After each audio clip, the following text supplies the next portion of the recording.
चव्हाण यांनी राजीनामा दिलेला आहे काँग्रेस सदस्यत्वाचा, काय सांगणार?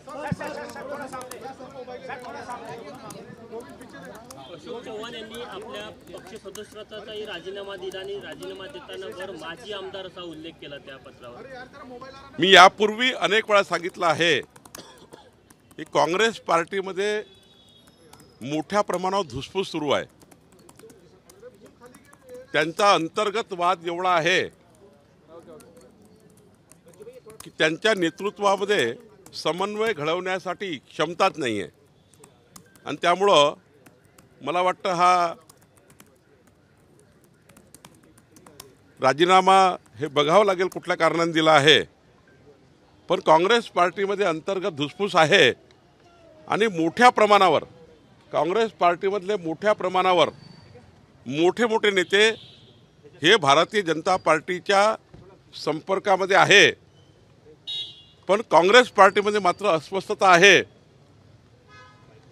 आपण देवळांचं उदाहरण घ्या, बाबा सिद्दीकीचं उदाहरण घ्या, आता अशोक चव्हाणांनी राजीनामा दिला आहे। हे असे पुढच्या काळामध्ये आपल्याला खूप प्रकरणं दिसतील असं मला वाटतं। आपण अशी पण चर्चा आहे की ते भाजपमध्ये प्रवेश करून राज्यसभेचे उमेदवार असतील। आजच्या वेळेपर्यंत या सेकंदापर्यंत माझ्याकडे कुठलाही प्रस्ताव असा नाही, राज्याचा अध्यक्ष म्हणून आतापर्यंत माझ्याकडे कुठलाही प्रस्ताव आला नाही।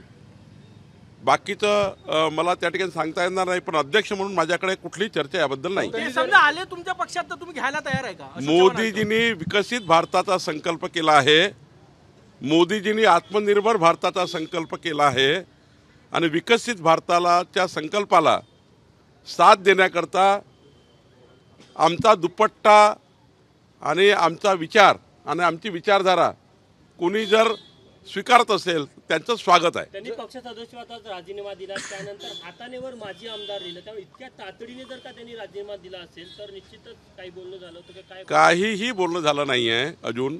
या वेळेपर्यंत माझ्याकडे कुठलाही प्रस्ताव असा नाही। पण विकसित भारताचा संकल्प मोदीजींनी केला आणि या संकल्पाला साथ देण्याकरता आणि आमच्या विचारधारेवर काम करण्याकरता कोणीही तयार असेल त्याच्याकरता आमचा दुपट्टा तयार आहे। राज्यसभा निवडणुकीवर याचा काही परिणाम होणार आहे का? कारण की सगळी देशाची लिस्ट आली, महाराष्ट्राची लिस्ट भाजपने दिलेली नाही, किती उमेदवार उतरवणार काय सांगणार? आमच्याकडे 3 राज्यसभा उमेदवार निवडून येतील एवढी स्ट्रेंथ आहे। मला वाटतं ही निवडणूक काही फार संघर्षाची होणार नाही। पण जर उमेदवार देण्याच्या तयारी नाही का? अशोक चव्हाण आल्यानंतर काही आमदार पण येण्याची शक्यता आहे किंवा क्रॉस वोटिंगची शक्यता आहे काँग्रेसकडून? मी तुम्हाला वारंवार सांगतो आहे की राज्यसभा निवडणुकीमध्ये आपली आपली स्ट्रेंथ सर्वांकडे आहे। 3 भाजपाकडे आहे, एक एकनाथजीकडे आहे, एक अजितदादाकडे आहे आणि बाकी काँग्रेसकडे स्ट्रेंथ आहे। काही त्यांच्याकडे शरद पवार साहेबांचे आमदार आहेत, काही त्या ठिकाणी उद्धवजीचे आमदार आहेत आणि त्यामुळे मला वाटतं त्यांची एक सीट सहज निवडून येईल अशी त्यांच्याकडे स्ट्रेंथ आहे। त्यामुळे या राज्यसभा निवडणुकीमध्ये फार काही त्या ठिकाणी मोठं काही ओळाओळी होईल असं मला वाटत नाही। अशोक चव्हाण आले तर त्याचा भाजपला फायदा होईल का येणारा काळ? कुठल्याही पक्षप्रवेशाचा फायदा होत असतो। बूथचा पक्षप्रवेश असो, गावातला असो की देशातला असो की राज्यातला असो, प्रत्येकाकडे क्षमता आहे, प्रत्येकाचं वलय आहे आणि त्या क्षमतेप्रमाणे त्या वलयाप्रमाणे पक्षामध्ये फायदा होत असतो। अशोक चव्हाणांसोबत सिद्दीकी आहे, मिलिंद देवरा आहे, यांना राज्यसभेत पाठवणार अशी चर्चा सध्या रंगते। मला याबद्दल काही माहिती नाही आहे, पण एवढं नक्की आहे काँग्रेस पक्षामध्ये प्रचंड धुसफूस आहे। जसं जसं मोदीजींचं वादळ महाराष्ट्रात येईल तसं तसे काँग्रेसचे अनेक नेते विकसित भारताचा संकल्पाला साथ देतील। चालेल, महाराष्ट्राच्या जनतेमध्ये मोदीजीवर विश्वास आहे, मोदीजींच्या गॅरंटीवर विश्वास आहे आणि अनेक नेत्यांना विश्वास आहे की या देशाला बलशाली भारत निर्माण करण्याकरता, हा देश जगातला सर्वोत्तम देश निर्माण करण्याकरता जी क्षमता लागतं ती क्षमता फक्त मोदीजीमध्ये आहे आणि म्हणून मोठ्या प्रमाणावर लोक त्या ठिकाणी मोदीजींना साथ देण्याकरता येत आहे।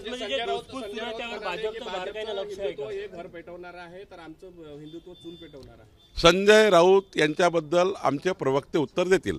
भाजप, तुम्ही म्हणता की काँग्रेसमध्ये मोठी धुसफूस सुरू आहे, भाजप त्यावर अत्यंत बारकाईने लक्ष ठेवून आहे? नाही, भाजपला बारकाईने लक्ष ठेवायची गरज नाही आहे। मी वारंवार सांगतोय, विकसित भारताचा संकल्प मोदीजींनी केला, मोदीजींच्या गॅरंटीवर या महाराष्ट्राच्या जनतेला विश्वास आहे। मी कालही मोठ्या प्रमाणावर पक्षप्रवेश केले. काल जवळपास 3000 पक्षप्रवेश मी केले. त्यामुळं आत्ताही तुम्हाला मुंबईमध्ये पक्षप्रवेश दिसत आहे. उद्या 13 तारखेला मोठ्या प्रमाणावर पक्षप्रवेश आहेत मुंबईमध्ये. काही नाशिकचे पक्षप्रवेश आहेत, काही त्या ठिकाणी श्री कंठीनाथ महाराज या ठिकाणी येतात आहे. अनेक लोक या ठिकाणी उद्या पक्षात येत आहे. रोज भाजप कार्यालयात पक्षप्रवेशाकरता लोक येत आहे, कारण मोदीजीची गॅरंटी आहे. पंकजा मुंडेंनी नाशिकचे पक्षप्रवेश आहे, मराठवाड्यातले काही पक्षप्रवेश वगैरे उद्या आहे का? श्री कंठनाथ महाराज हे नाशिकवरनं येत आहे. त्यांचं मोठं वलय आहे नाशिकमध्ये. काही ठिकाणी सोलापूरवरनं लोक येत आहे, लातूरवरनंही मोठ्या प्रमाणावर लोक येत आहे. अजून नांदेडची बातमी माझ्याकडे नाही आहे. आपण राज्यसभेमध्ये ओढाओढ होणार नाही असं म्हणताय. एकीकडे काँग्रेसमध्ये धुसफूस आहे, त्याच्यावर भाजप आपल्या शेगडी घेऊन राज्यसभेची पोळी शेकणार का? मला काहीच, आम्हाला गरजच नाही शेगडी करायची, तयार करायची आणि पोळी शेकायची. आमच्याकडे ऑलरेडी स्ट्रेंथ आहे, आमच्याकडे तेवढे लोक आहेत. जर ही स्थिती राहिली तर मग फटका झाला, माझा वनवास झाला, अशा पद्धतीचं वक्तव्य आहे. पुन्हा पंकजाताईंना तुम्ही फिरवून दाखवलं. मी काल पंकजाताईचं भाषण ऐकलं आहे.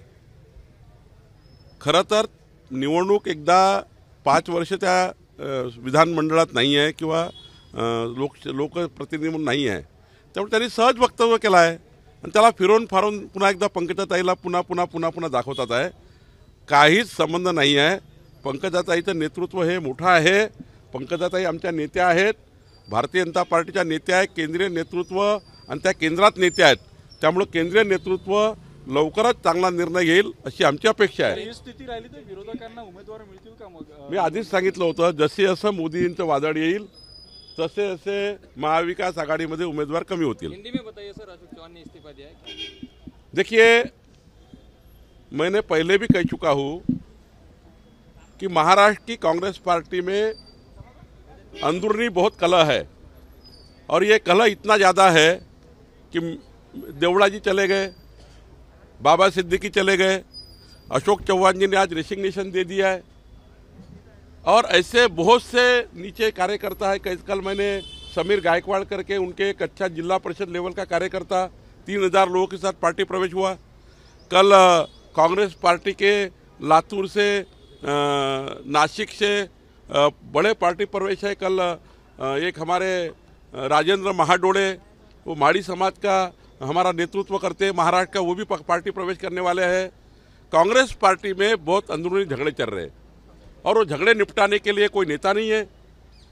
और उनका नेता जो है, उनका नेता राहुल गांधी जो है, वो ओबीसी को गाली देते हैं. ओबीसी को गाली कैसे सहन करेंगे? माननीय मोदी जी और ओबीसी को लेकर उनके मन में जहर भरा हुआ है और ओबीसी के नाम पर वो राजनीति करना चाहते हैं और ओबीसी समाज को गाली देते हैं बार बार. तो ओबीसी समाज को गाली देने वाले राहुल गांधी के साथ कौन रहेगा? कोई नहीं रह सकता है. इसीलिए लोग छोड़ के जा रहे हैं. तो मुझे लगता है ये जो अशोक चौहान जी का रेसिग्नेशन है, ये अंदरूनी धुसफूस के, अंदरूनी जो झगड़े चल रहे हैं आपस के झगड़े में, और जो देश के लिए, राष्ट्र के लिए, महाराष्ट्र के लिए कांग्रेस पार्टी का कोई विजन नहीं बचा हुआ है, उसका स्पष्टीकरण माननीय अशोक चौहान जी देंगे. अभी आज नहीं कल प्रेस में क्यों राजीनामा दिया उन्होंने, क्या हुआ ऐसा. लेकिन भारतीय जनता पार्टी का यही कहना है कि मोदी जी ने जो गारंटी ली है, विकसित भारत का संकल्प किया है, वो संकल्प को साथ देने के लिए भारतीय जनता पार्टी में कोई आना चाहता है, उसके लिए हमारे पार्टी में उनका स्वागत है. हमारा उनका गमछा हम उनको देंगे और हमारे विचार की भावना, हमारी विचारधारा है, वो विचारधारा पे वो काम करने के लिए कोई तैयार है तो हम सबके लोग लेने को तैयार है. सर, नागपुर के ग्रामीण इलाकों में गारपीट और बेमौसम बारिश है, उसको लेकर क्या दिलासा है? उसी के लिए मैं कलेक्टर के पास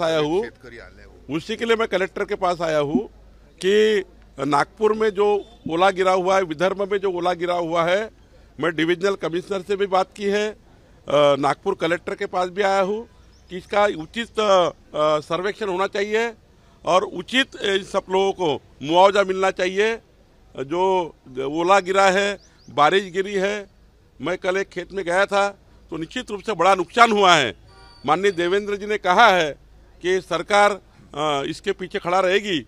कपास का जो भाव है, सोयाबीन के ऊपर आज जो परिस्थिति है, ये सारी परिस्थिति को सरकार ख्याल देगी, इसी आशा के साथ मैं आया हूँ.